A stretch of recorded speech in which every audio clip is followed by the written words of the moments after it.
Pagi, Dr. Aranto. Selamat pagi, Dok. Selamat pagi, Iya. Prof. Mohon maaf, ini ada gangguan di sistem simetris. Jadi ini tadi mau presensi datang itu gagal terus di berbagai tempat. Ternyata memang error. Antrian pasien juga memanjang. Oke, kalau saya itu dari dulu tuh di absen, ya, Dok. Oh lah Datang iya. pulang itu di absen, ada laporannya. Harusnya mulai ngabsen itu Pak Artanto.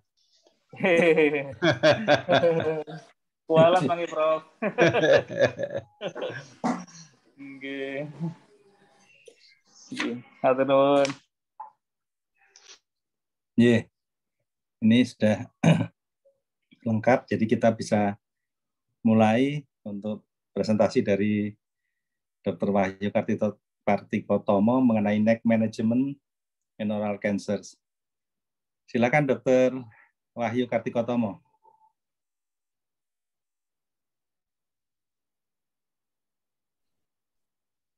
Assalamualaikum, selamat pagi, Prof, dokter semua, dan rekan sejawat semua. Mohon izin pada pagi hari ini saya akan mempresentasikan tentang neck management pada oral cancer, in oral cancer. Next.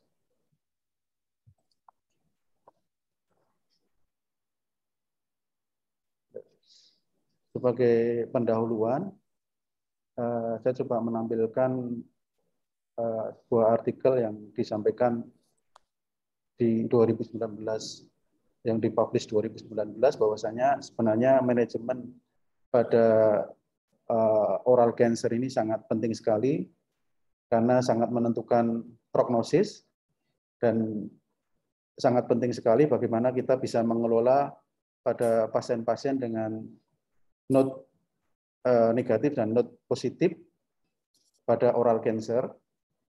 Dan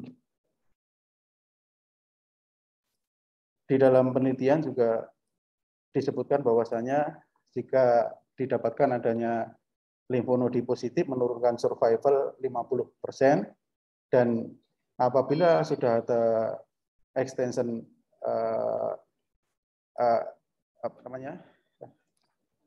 extranodular extension, itu lebih menurunkan lagi survivalnya 50%.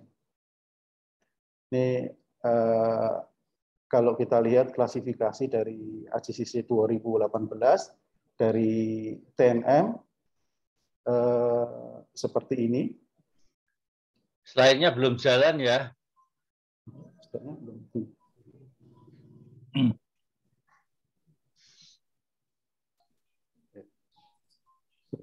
Mohon maaf, Prof. Sampun ketinggalan, Prof. Ya, sekarang di slideshow. Ya. Ya, sebagai pengantar tadi yang saya sebutkan, terus kemudian selanjutnya kita lihat klasifikasi stadium klinis yang bisa kita lihat dari sistem TNM AJCC 2018 yang menentukan tata laksana dari oral cancer. Dari tumor primernya seperti yang tertera di dalam slide. Terus kemudian kelenjar getah bening regional, ini yang akan kita bahas. N0 tidak terdapat metastasis ke limfonodi regional. N1 metastasis ke satu limfonodi epsilateral dengan diameter kurang atau sama dengan 3 cm dengan tanpa extracapsular node extension. N2A metastasis ke satu limfonodi epsilateral dengan diameter lebih besar atau sama dengan 3 kurang dari 6 cm dengan tidak ada keterlibatan extracapsular node extension. N2B dengan metastasis epsilateral multiple diameter kurang dari 6 cm, tidak ada extracapsular node extension. N2C limfonodi bilateral atau kontralateral dengan diameter kurang dari 6 cm, tidak ada keterlibatan extra node extension. N3A metastasis limfonodi diameter lebih dari 6 cm, tidak ada keterlibatan node extension, extracapsular node extension tidak ada. N3B metastasis pada limfonodi dengan extracapsular node extension positif. M-nya metastasis jauh. Kalau kita lihat di berbagai sumber pustaka, ini saya coba untuk pengelompokan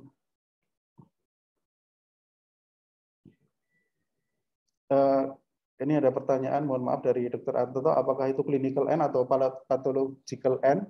Yang saya baca dari AJCC itu clinical N dan pathological N itu sama, dokter. Baik itu clinical maupun pathological.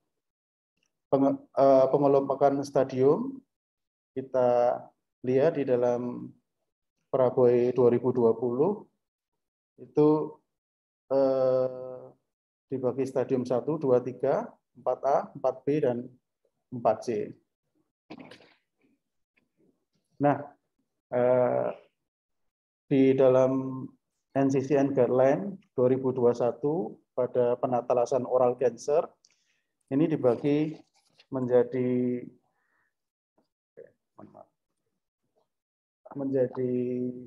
beberapa clinical staging. Sebenarnya ini seperti yang ditampilkan di dalam buku Prabowo 2020. Yang pertama T1 sampai T12N0 ini termasuk stadium 1 dan 2, terus kemudian ini stadium 3, ini stadium 3 dan 4A, kemudian ini stadium 4B, selanjutnya ini stadium 4C dengan metastasis. Untuk penata laksanaannya, pada T12N0, kita bisa lihat di diagram ini, dilakukan reseksi primer, bisa dilakukan reseksi primer tanpa nediseksi, atau dilakukan reseksi tumor pinna dengan ipsilateral atau bilateral nedisection, atau dilakukan reseksi tumor pinna dengan sentinel lymph node biopsy. Kalau di dalam buku Prabowo 2020 ini tergantung fasilitas rumah sakitnya. Nah, setelah dilakukan reseksi, baik itu reseksi tumor pinna dengan ipsilateral maupun bilateral bilateral nedisection, kita melihat lagi apabila ada keterlibatan limfonodi, tidak ada keterlibatan limfonodi dan tidak ada extranodal extension dengan tidak ada positif margin, maka dilakukan follow up. Nah, follow up-nya nanti akan kita lihat. Terus kemudian jika ditemukan adanya limfonodi positif tanpa adanya extranodal extension dan positif margin, maka dilakukan radioterapi. Nah, apabila ditemukan adalah adverse feature extranodal extension dengan positif margin, maka dilakukan sistemik terapi atau radioterapi, kemudian dilanjutkan dengan follow up. Kalau ditemukan adanya positif margin, bisa dilakukan reeksisi jika memungkinkan, atau radioterapi, atau bisa diberikan sistemik terapi dengan radioterapi. Ini ada risk feature ini, saya cari-cari, ini salah satunya ada lymphovascular invasion, bisa dilakukan radioterapi atau sistemik terapi atau radioterapi. Kemudian dilanjutkan dengan follow up. Nah, pada penata laksanaan oral cancer yang di NCCN ini sebenarnya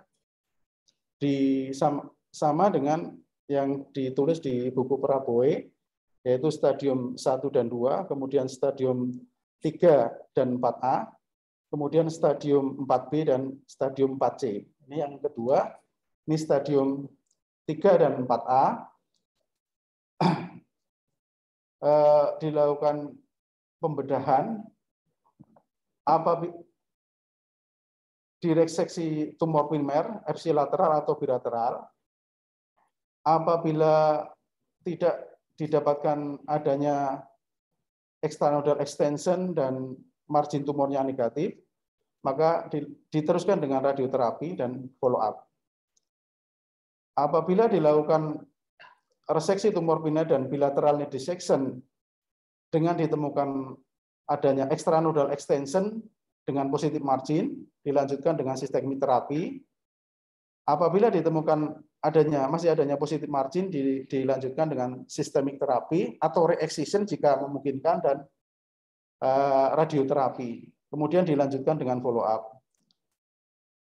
Kalau ada risk feature atau lymphovascular invasion, salah satunya bisa dilakukan dengan lanjutan radioterapi, kemudian follow up. Nah, pada pasien dengan recurrent atau persistent disease, kita bisa melihat locoregional recurrent kalau sebelumnya tanpa radioterapi dan itu resectable, bisa dilakukan pembedahan, dan kalau masih ada extranodal extension, maka bisa dilanjutkan dengan systemic terapi. Nah, bila resectable, pilihannya sistemik terapi atau radioterapi dilihat itu. Iya, Bro.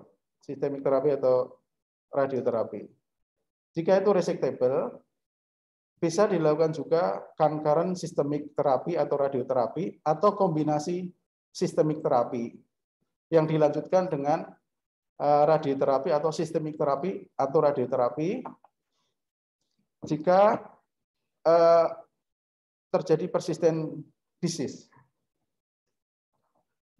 Kalau ada recurrent atau persistent disease dengan locoregional recurrent tanpa sebelumnya ada radioterapi, kalau itu resectable, maka bisa dilakukan pembedahan, post-operative re-irradiation, atau sistemik radioterapi atau radioterapi, dan clinical trial dianjurkan. Kalau itu unresectable, maka bisa dilakukan re-irradiation dengan atau tanpa sistemik terapi atau clinical trial, atau sistemik terapi dengan supportive care. Nah, ini follow up yang direkomendasikan di NCCN 2021. Kalau ini yang saya cantumkan ada di Prabowo 2020. Ini yang di bawah ini jauh lebih mudah untuk mengingatnya. Dalam 1 tahun pertama setiap 2 bulan, pada tahun kedua setiap 3 bulan, dalam 3 sampai 5 tahun setiap 6 bulan, setelah 5 tahun 1 tahun sekali selama seumur hidup.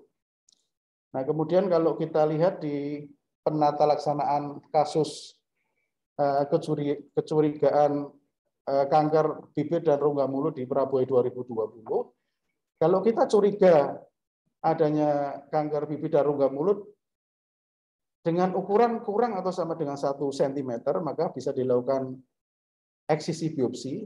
Jika jinak dilakukan observasi, jika ganas dilakukan tata laksana sesuai dengan yang disebutkan di NCCN tadi.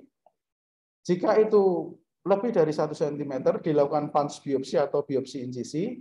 Jika jinak dilakukan eksisi, jika ganas sesuai tata laksana keganasan. Nah, ini seperti yang disebutkan dalam NCCN 2021 tadi, dibagi menjadi 4 stadium. Yang pertama adalah stadium 1 dan 2. Ini stadium 3 dan 4A. Ini stadium 4B, dan ini stadium 4C atau yang sudah mengalami metastasis. Nah, bagan-bagan ini bisa kita lihat di bawah. Ini sesuai dengan yang direkomendasikan di Prabowo 2020. Jadi, mohon maaf. Nah, pada stadium 1 dan 2 bisa dilakukan eksisi luas tanpa diseksi, kemudian dilanjutkan dengan observasi. Ini sesuai dengan fasilitas rumah sakit. Dilakukan eksisi luas dengan sentinel lymph node biopsy. Apabila sentinel lymph node biopsy dengan PN0, itu kita lihat lagi apakah limfonodinya negatif, limfonodinya positif, atau limfonodinya positif dengan ekstra ENE-nya positif, terus kemudian marginnya positif. Atau limfovascular invasion-nya ada.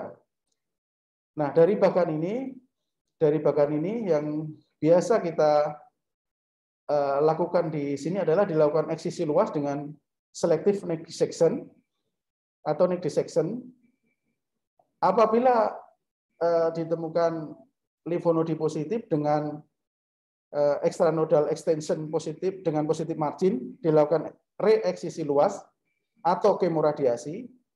Apabila ditemukan masih ada positif margin, bisa dilakukan reeksisi luas atau radioterapi atau kemoradiasi. Atau adverse feature lainnya, LVI positif, bisa dilakukan radioterapi atau kemoradiasi. Kemudian dilanjutkan dengan observasi.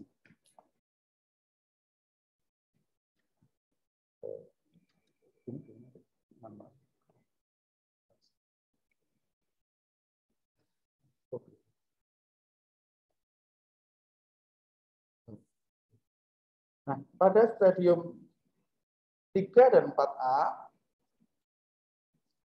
jika tidak ditemukan adanya limfonodi, bisa dilakukan eksisi luas dan selective neck dissection.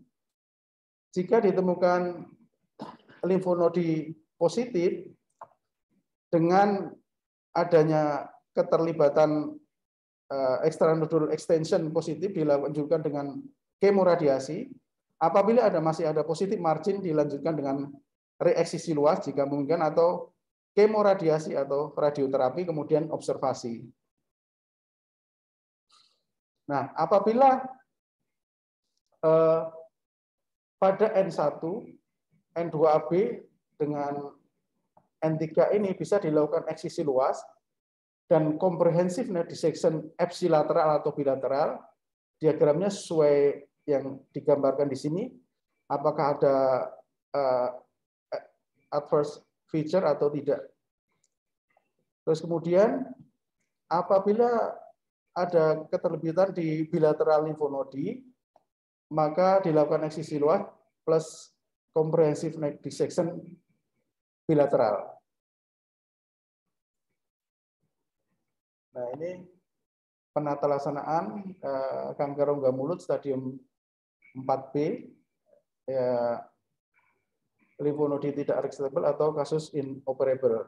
Yang saya baca di dalam buku Prabhuwe itu dikatakan di sana unresectable itu keadaan di mana bebas tumor itu sulit dicapai, kemudian inoperable itu apabila ada komorbid dari pasien sehingga operasi tidak memungkinkan untuk dilakukan. Nah, ini di dalam diagram sini disebutkan ada dua patokan, yaitu ECOG 0-1 atau Karnofsky score 80-100, kemudian Karnofsky score 60-70. Nah, pada Karnofsky score 80-100 bisa dilakukan kemoradiasi atau kemoterapi induksi dilanjutkan dengan operasi atau radioterapi atau kemoradiasi. Apabila itu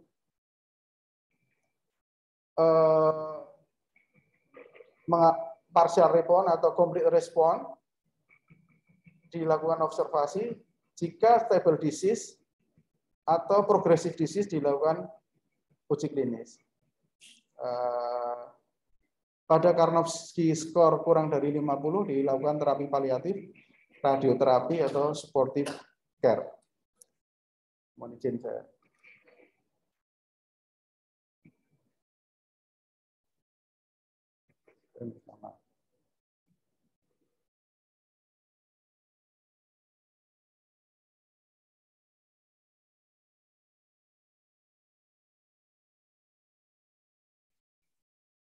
Nah, ini beberapa artikel yang saya coba cari di beberapa penelitian, elective versus therapeutic dissection pada node negatif oral cancer.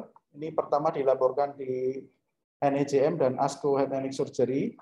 Pada penelitian ini diteliti 2004 sampai 2014 pada 596 pasien yang dari 596 pasien itu yang memenuhi kriteria inklusi ada 500 pasien dengan 245 dilakukan elective surgery dan 255 dilakukan therapeutic surgery dengan median follow up 39 bulan. Selama 3 tahun follow up, elective node dissection menghasilkan overall survival yang lebih baik dibandingkan dengan therapeutic dissection. Elective neck dissection juga mempunyai rata-rata disease free survival yang lebih tinggi daripada therapeutic neck dissection. Nah, pada artikel ini disimpulkan bahwasanya elective neck dissection itu seharusnya menjadi standar pada early stage node negative oral cancer. Ini ada tulisan Jatinsyah yang lama tahun 1990. Penelitian dilakukan tahun 1965 sampai 1986, ada 516 radical neck dissection, dan disebutkan di dalam tulisan itu bahwasanya ada 50, jika ditemukan ada 50% nodal metastasis di level 4, yang di situ juga dikatakan bahwasanya jika ditemukan adanya metastasis di level 4, maka keterlibatan level 1 dan 2 dan 3 itu juga sangat tinggi. Keterlibatan limfonodi di level 5 sangat jarang. Keterlibatan level 5 pada cervical lymph node itu sangat berhubungan sekali dengan metastasis, nodul metastasis pada level lain. Ini coba saya tampilkan. Elective dan therapeutic neck dissection in node negative oral cancer dari 5 randomized control trial yang dipublikasikan tahun 2015. Dari 5 RCT itu ada 779 pasien dengan elective node dissection, dengan disimpulkannya bahwa disease free survival dan overall survival lebih baik pada pasien dengan clinically node negative oral cancer. Ini ada jurnal supraomohyoid neck dissection and modified radical neck dissection for clinically node negative oral squamous cell carcinoma, suatu studi prospektif yang dia juga membahas adanya quality of life. Selama 3 tahun pengamatan tidak ada perbedaan bermakna antara overall specific survival pada supraomohyoid dan modified radical neck dissection. Pada 1 tahun pengamatan itu komplikasi SOHD itu lebih rendah daripada MRND, dilihat dari nyeri dan fungsi dari shoulder.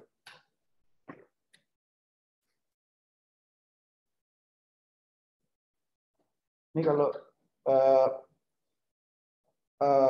kita baca rekomendasi dari ASCO guideline. Ini coba saya tampilkan. Strong rekomendasi 1A. Ini pada pasien squamous cell carcinoma di oral cavity dengan clinical CT24, clinical N0.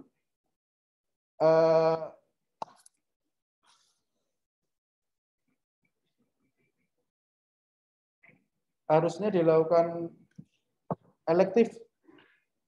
ipsilateral elective neck dissection yang direkomendasikan pada clinical N0 dan CT24 dianjurkan untuk dilakukan ipsilateral elective neck dissection. Pada pasien dengan squamous cell carcinoma oral cavity dengan CT1 clinical N0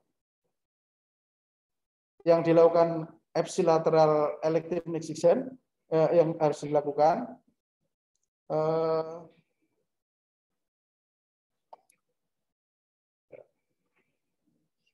ini sama dengan yang 1A dan 1B.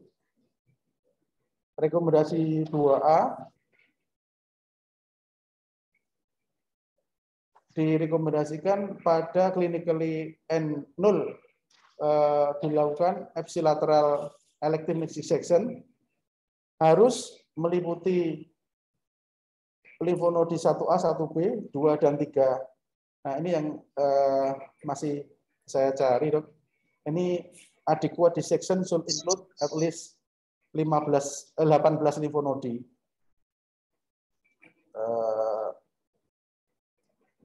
Kemudian rekomendasi 2B pada clinical node positif dilakukan ipsilateral therapeutic selective neck dissection itu harus meliputi level 1A, 1B, 2A, 2B, 3 dan 4. Pada pasien dengan clinical kontralateral, limfonodi clinical kontralateral harus dilakukan kontralateral neck dissection. Nah, pada pasien clinically N0 kontralateral di kontralateral dengan adanya massa di dasar dari lidah dan itu T3 atau T4 dan melewati garis tengah, maka disarankan untuk dilakukan elective kontralateral neck dissection.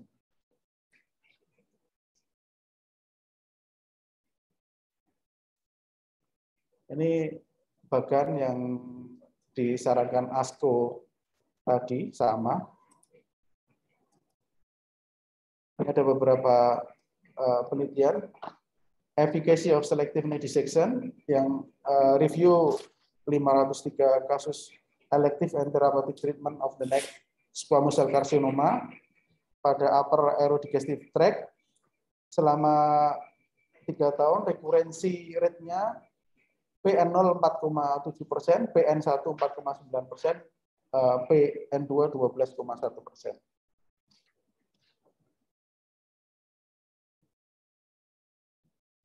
Nah, ini studi meta-analisis pada selective versus comprehensive neck dissection pada oral squamous cell carcinoma dengan clinical node positive neck. Studi ini melibatkan 443 pasien. Ini dikatakan di sini tidak ada perbedaan bermakna antara selective node dissection dan comprehensive node dissection dan regional recurrence, tidak ada perbedaan bermakna.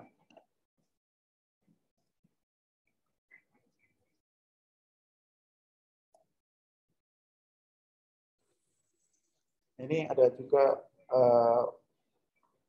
penelitian selective neck dissection in the treatment of head and neck squamous cell carcinoma patient dengan clinically positif limfonodi. Ini pemeriksaan yang dilakukan adalah retrospektif pada 159 pasien pada squamous cell carcinoma head and neck dengan limfonodi positif yang dilakukan selective neck dissection. Di penelitian ini disimpulkan bahwasannya selective neck dissection sangat efektif dan aman pada pasien dengan clinical positif metastasis node pada leher. Pada clinically N1, N2 tanpa keterlibatan level 4-5 dan extranodal extension tidak ditemukan. Dan tidak adanya multiple lymphnode pada lebih dari 2 level itu aman jika dilakukan selective node dissection dengan adekuat post operatif radioterapi.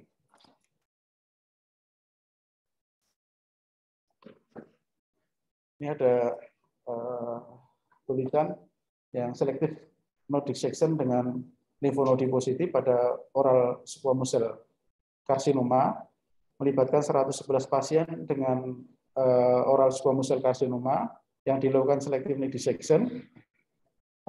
Lymphnode negatif 71 atau 62% dan lymphnode positif 40 atau 38% dengan mean follow up 16 bulan.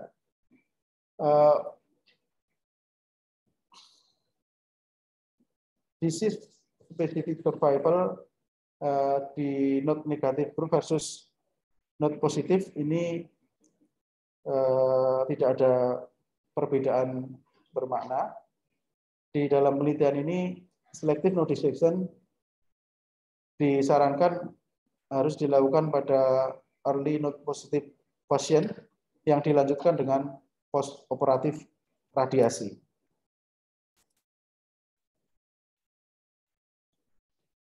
Ini ada efikasi pada sentinel lymph node biopsi pada early oral squamous cell carcinoma. Meta analisis dari 66 studi disimpulkan dari 66 studi ada 3.566 pasien dengan CT12N0 oral squamous cell carcinoma.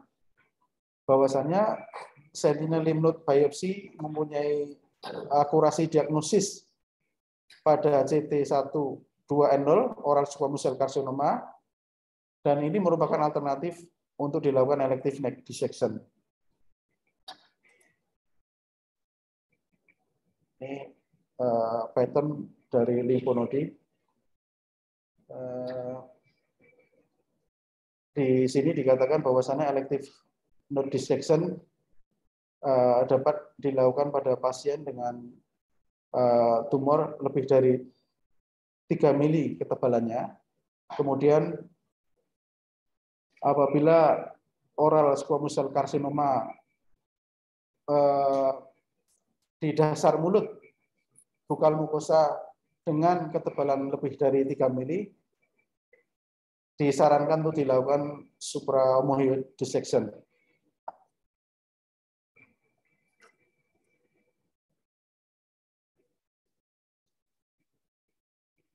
Ini ada artikel tahun 2020, Clinical Spectrum Pattern and Level-Wise Nodal Involvement Among Oral Squamous Cell Carcinoma Patient.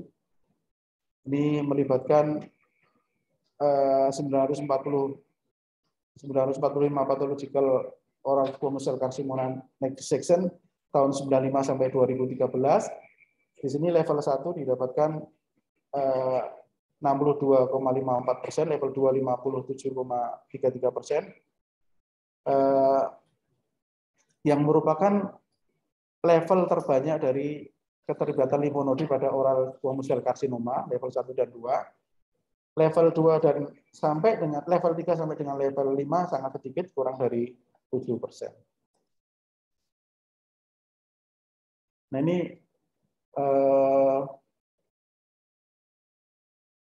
ada tulisan kontralateral lymphnode metastasis dari Tong malignancy, bahwa di sana dikatakan kontralateral neck metastasis ini sangat dipengaruhi adanya extranodal neck extension yang meningkat 12,8 kali Terus kemudian ini jika lesi melewati garis tengah, contralateral neck dissection disarankan untuk dilakukan.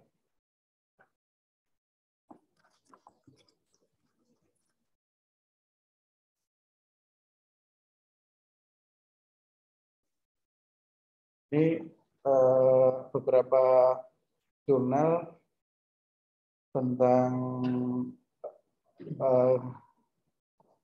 post-operatif kemoradioterapi pada resected locally advanced head and neck cancer, concurrent radioterapi, kemoradioterapi itu secara statistik sangat signifikan memperbaiki overall survival dibandingkan dengan radioterapi.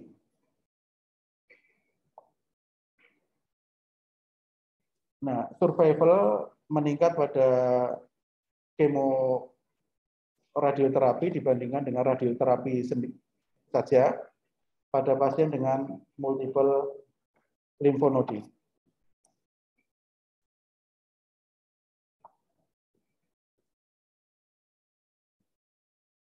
Ada tulisan yang baru ini, ada penggunaan adjuvan radioterapi yang secara signifikan meningkatkan neck control dan survival pada oral cancer, early oral cancer dengan solitary nodal involvement. Ini 701 yang teridentifikasi PT12N1 oral cancer dengan atau tanpa adjuvan radioterapi yang dilakukan 2007 sampai 2015. Ini 5-year survival-nya, overall survival dan disease-free survival terdapat perbedaan bermakna dengan penggunaan adjuvan radioterapi.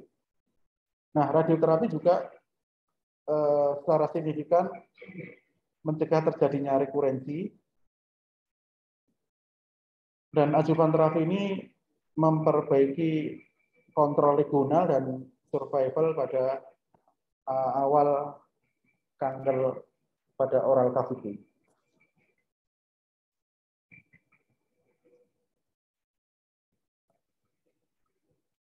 Ada penelitian dari 700 adjuvan radiation pada T12N1 pada oral cavity cancer, survival outcome and utilization treatment trend analysis SER database dari 746 pasien yang masuk pelita infusi, 70% menerima adjuvan radiation terapi. Adjuvan radioterapi memperbaiki secara signifikan dan memperbaiki 5-year survival, disease specific survival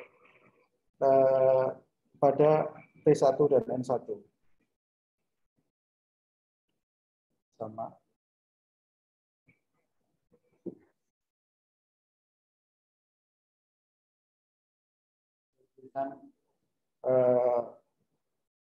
Yang mengatakan bahwasanya primary tumor thickness sebagai faktor risiko untuk contralateral cervical metastasis pada T1 atau 2 oral squamous cell carcinoma. Nah, di sini ditulis contralateral neck metastasis meningkat 5% untuk ketebalan tiap 1 mili. Nah, risiko terjadinya metastasis kontralateral itu lebih tinggi pada pasien dengan ketebalan tumor lebih dari 3,75 dan ini kurang atau sama dengan 9,5. Ini sama seperti yang disampaikan di NCCN dan yang disampaikan di Prabowo 2020.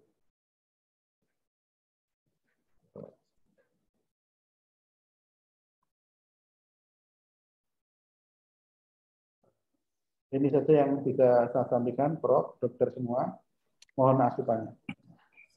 Ya, baik Dokter Tomo ya, presentasi yang lengkap ya. Tadi saya pikir yang ditampilkan hanya protokol-protokol, ternyata ke belakang itu sudah seperti yang diharapkan. Ya, jadi kalau bisa disimpulkan tadi kan intinya kan operable, non-operable, kemudian apakah perlu ajuvan, perlu diseleksi layar atau tidak, perlu ajuvan radioterapi atau tidak, perlu kemoterapi atau tidak. Sebenarnya kan begitu ini ya, dari demikian rumitnya guideline yang ditampilkan tadi. Iya, Dok.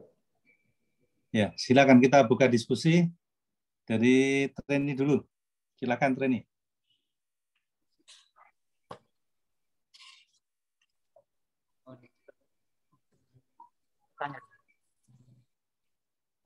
Ya, silakan. Dari presentasi mungkin untuk dari beberapa guideline sudah disampaikan juga penelitian. Kurang jelas, Dokter Auter? Ya, Dokter.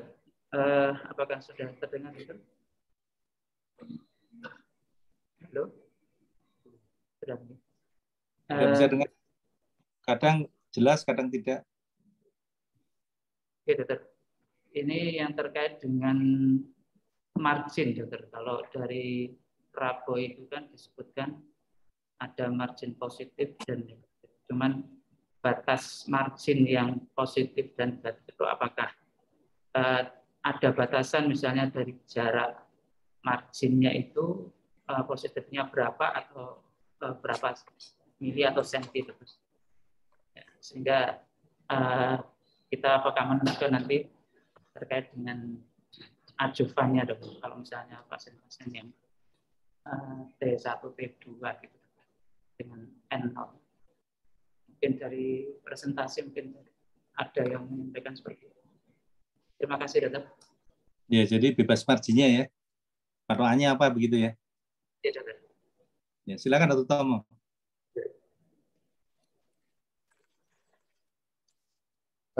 Izin menjawab, Prof. Yang saya pernah baca di dalam laporan patologi itu, untuk marginnya bebas margin atau tidak itu ukuran milimeter. Cuma saya tidak pernah membaca berapa besaran milimeter untuk bebas marginnya itu, Prof. Dokter. Nah, tapi di dalam NCCN ini kalau dikatakan secara patologi itu terdapat extranodal extension dengan positive margin atau dengan positive margin saja, itu bisa dilakukan re-excision atau radioterapi atau sistemik terapi atau radioterapi. Nah, kemudian dilanjutkan dengan follow up, terus kemudian dilihat apakah nanti recurrent atau persistent disease. Itu yang bisa saya sampaikan, Dokter. Ya, mungkin nanti kalau bisa dibikin lebih simple ya. Kalau guideline kan masih stadium begini, mungkin kita bisa meringkasnya gitu ya. Ini sebelum Dr. Tanto masuk OK. Dr. Tanto masih bisa komentar enggak ini?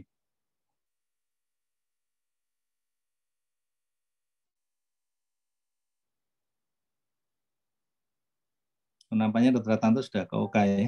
Oke. Iya. Oh, J.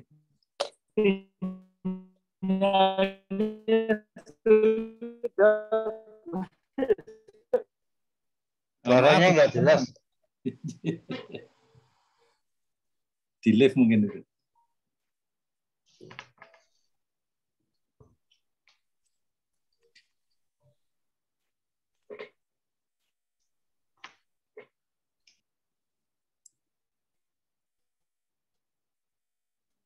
Ya, Dr. Tanto silakan.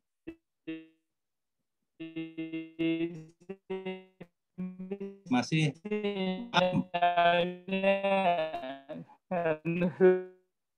sinyalnya mungkin belum Nanti kalau masih terdengar, Halo? Nah, Halo? kalau sekarang terdengar di ODC itu ada ininya. Jadi intinya sederhana, bisa disederhanakan kalau N0 seperti apa, kalau N1 seperti apa, kemudian tadi pertanyaan dokter autor itu bagaimana tentang R0, R1, R2 pada NEC. Yang saya dok sinyalnya sulit sekali di sini. Iya. Iya, terima kasih Dokter Tanto. Jadi mungkin ini masukan yang sangat bagus ya Dokter Tomo. Ya, Dok. Ya. Jadi intinya kan N0, N1 bagaimana, kalau N0 bagaimana, N1 bagaimana, kalau R0 bagaimana, R1, R2 bagaimana. Ya, Dok. Baik, ada dari Treni lagi? Izin bertanya, Dokter. Ya. Pada pasien oral cancer ini kita menentukan sebelum operasi itu hanya dari clinical, misalnya N0 atau N1, N2, N3 hanya dari clinical. Untuk sebelum kita masuk ke surgery, ada tempat nggak kita lakukan FNAB dulu untuk memastikan node-nya itu benar-benar metastasis atau enggak. Kalau misalnya node-nya ternyata FNAB-nya bukan metastasis, apakah kita sudah tidak kita anggap saja sebagai N0 atau bagaimana, Dokter? Terima kasih. Ya, silakan Dokter Tomo. Ya, pada keterlibatan limfonodi pada leher bisa dilakukan pemeriksaan histopatologi dengan FNAB. Nah, jika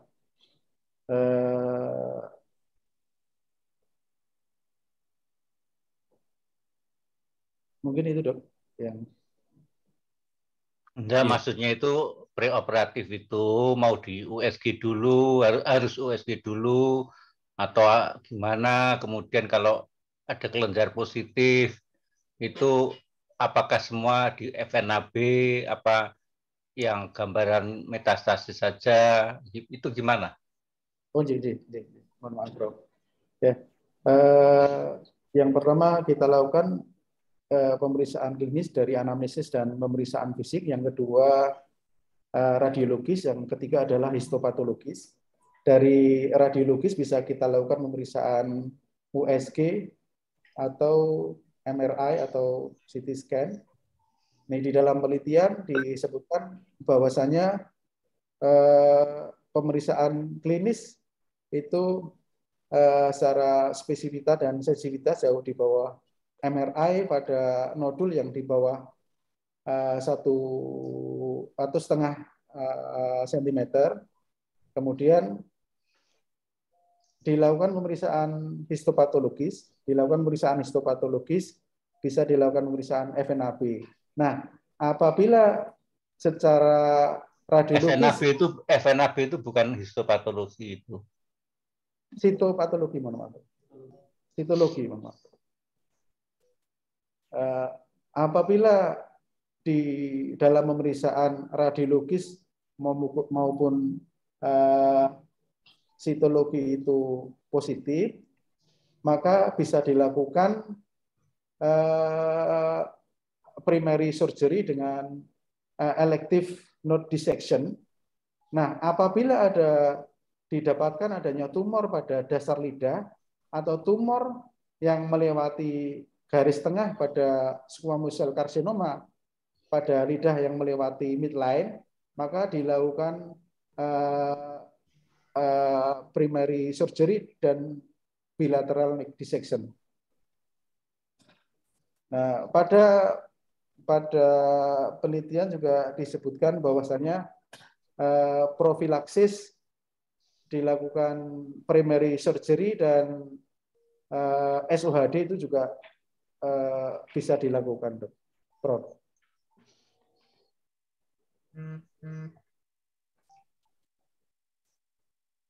Baik, Dr. Tomo. Ya. Jadi kan tadi pertanyaannya kalau di FNAB negatif, ya apakah itu dibiarkan saja begitu ya? Pertanyaan dari Dr. Terry. Ada nodal, clinical, USG kelihatan, lalu di FNAB hasilnya negatif. Nah itu tindakan kita apa gitu, Dr. Tomo? bisa dilakukan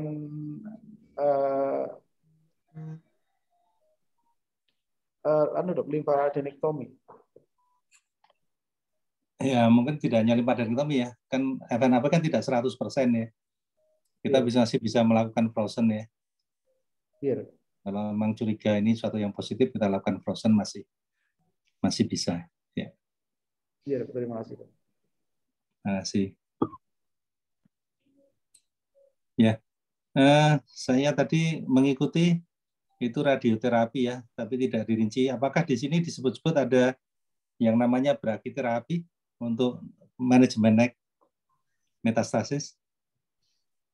Iya dok, saya baca di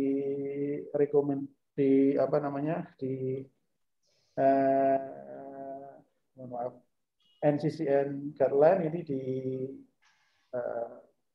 manajemennya juga ada brachytherapy, dokter. Cuma saya belum baca lebih lanjut, dokter. Tapi memang ada di dalam manajemen itu.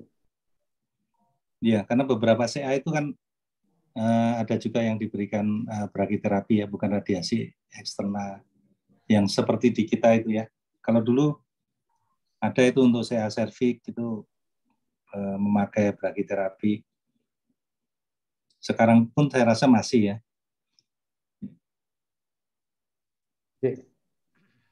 Yeah. Cuma ingin saya tahu itu mungkin Pak Dr. Tomo ya. Yeah, itu yeah, kalau brachytherapy itu kira-kira di daerah lidah saja atau sampai leher kira-kira? Pernah tanya enggak? Mohon maaf Prof, saya belum pernah tanya Prof. Izin saya nanti saya cari Prof. Nah, itu pertanyaan Dr. Kunto tadi. Jadi apakah yang di leher itu kena dengan brachy atau enggak? Tapi yang jelas untuk di apa namanya di lidah ya. Jadi ada pengalaman pasien kita sendiri, jadi di lidah itu cuma dieksisi, kemudian di brachytherapy, tapi ya untuk kelenjarnya tetap di selective neck dissection, tapi negatif ya, tapi tetap dikerjakan. Jadi untuk neck-nya itu malah tidak dikerjakan radioterapi. Itu ada pengalaman dari pasien kita sebetulnya. Iya Prof, mohon izin saya cari Prof.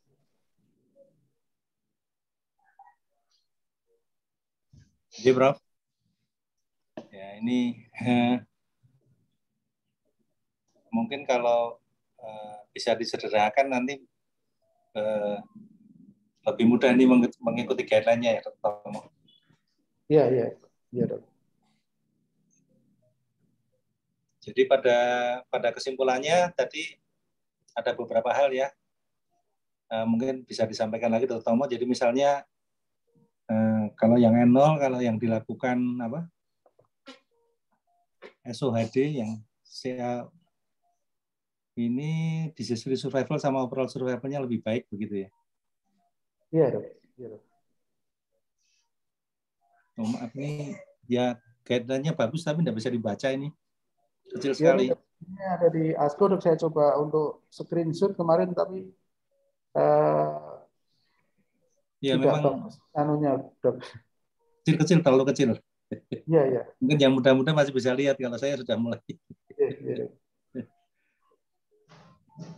Ini memang dijelaskan di sini ini di dalam bagan ini dijelaskan pada pasien dengan oral cavity squamous cell carcinoma dengan clinical N0 dan clinical N positif, dokter. Nah, baik clinical N0 maupun clinical N positif itu bisa dilakukan ipsilateral neck dissection maupun kontralateral neck dissection.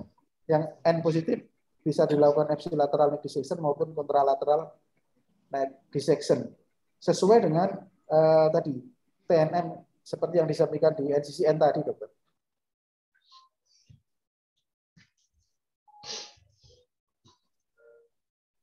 Ya, ini kapan dilakukan? Monggo Prof, silakan. Ya, ini tadi kan membuat dari SCCN, dari Prapoi, dan banyak penelitian-penelitian yang Anda masukkan ya tadi ya. Tapi ya seperti Pak Kunto tadi, Dr. Kunto, jadi harus buat ringkasan lah sebaiknya supaya jelas, karena tidak semua penelitian itu harus kita ikuti. Ya, tapi kalau guideline ya itu yang kita kita pakai itu seharusnya. Ya. Kalau penelitian banyak sekali memang, tapi itu untuk menguatkan saja. Jadi biasanya tidak sebagai. Terima kasih, Bro. Ya, satu lagi itu saya ingin tanya yang slide pertama tadi, yang NCCN yang pertama.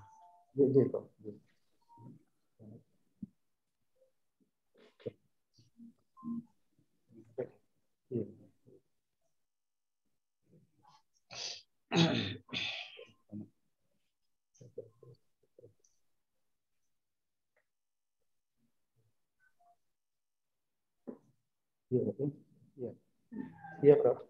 Nah, ya, terus ke bawah.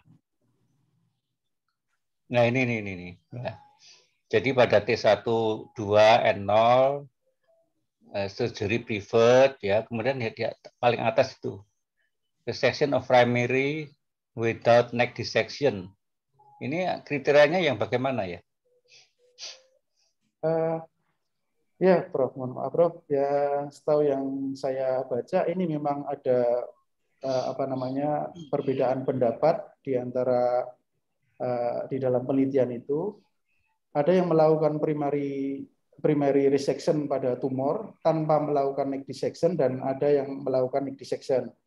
Pada yang tidak dilakukan neck dissection itu biasanya secara klinis dan radiologis tidak ditemukan adanya limfonodi, Prof, yang saya baca seperti itu, Prof.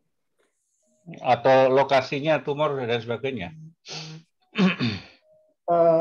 Lokasi tumor, pattern tumor pada limfonodi pada oral squamous cell carcinoma di level 1 dan 2 dan 3 yang paling banyak, Prof. Bukan lokasi tumor primer, maksud saya lokasi tumor primernya. Apakah itu menentukan Anda diseksi atau tidak gitu loh? Menentukan, Prof. Apabila lokasi tumor primernya pada squamous cell carcinoma di lidah sudah di dasar lidah atau melewati midline, maka disarankan untuk dilakukan neck dissection, Prof. Kalau di bibir? Kalau di bibir itu di dalam penata laksanaan karsinoma bibir itu dilakukan sama, Prof. Sama prosedurnya dengan oral cavity, Prof. Mungkin Dr. Kunto bisa komentar ini, monggo.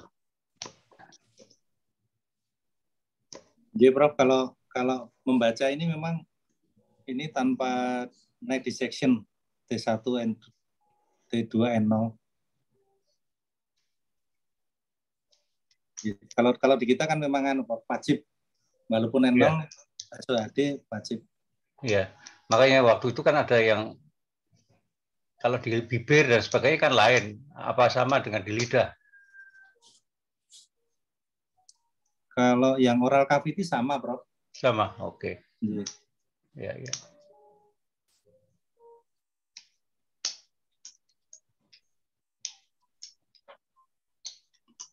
Jadi monggo, Prof, silakan. Enggak, itu saja dari saya. Terima kasih. Matur nuwun, Prof. Jadi nanti masih ada tugas utama ya. Jadi meringkas nanti supaya bisa untuk panduan kita. Ya, kadang-kadang guideline itu kalau rumit juga agak menyusahkan juga. Masih ada yang mau disampaikan atau didiskusikan? Kami persilakan.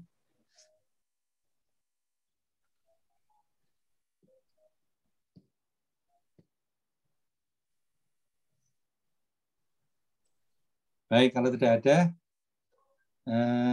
pertemuan pagi untuk membicarakan neck management kita akhiri. Terima kasih Dr. Kartikotomo. Terima kasih, Dok. Terima kasih Dr. Teguh dan konsulen yang lain. Terima kasih. Nah, kita ketemu lagi minggu depan. Setelah ini ada RTD ya mengenai ribosiklib, tapi memakai alamat Zoom yang lain. Jadi kita logout dulu. Mohon yang masih punya waktu bisa mengikuti.